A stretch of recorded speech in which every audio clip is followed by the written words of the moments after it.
I guess I don't have to ask why you got the house after you and your first wife split, huh?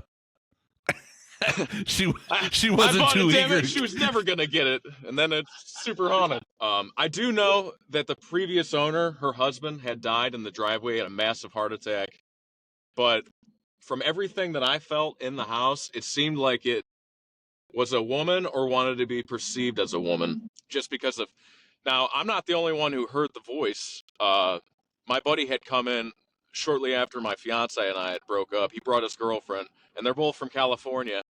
And I was telling them the story about it, and she goes, "Well, I'm a clairvoyant. I can tell if there's something in this house, and I don't really feel anything." So the night went on a little further, and we were drinking.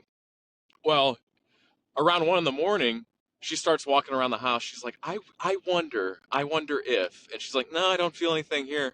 Well, as soon as we stepped out on my front porch, that same woman's voice went, hi. And she started crying immediately. She actually grabbed salt out of my kitchen and salted all the window seals and the doors. And she goes, okay, that's too weird.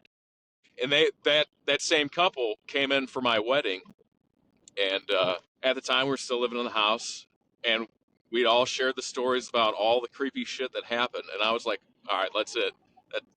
We're gonna join hands. We're gonna have a seance. And I said, in the name of Jesus, leave this house. And as soon as I did, something smacked a wall. Okay. Really? And yeah, I hand to God, I did it again, and it got even louder. And at that point, my wife looked at me and she goes, "No more. We're going to bed. We're all going to bed." And that was it. There were other instances, but those are the big, like, yeah, this place is Sounds like you definitely did it like haunted. Ernest Angley. Oh, evil spirits come. I wanted to. I wanted to exorcise the demons. Get the hell out. Say But baby. How old was the house? the house was built in 1940, so it wasn't Okay. too old. But it was old enough to have whatever was there to have been there a while. Um, Did you ever get a sense of how many people had lived in the house before, like previous owners? I mean, was it like every 2 years somebody moved, or was there a family that had lived there for a long time, or don't you know?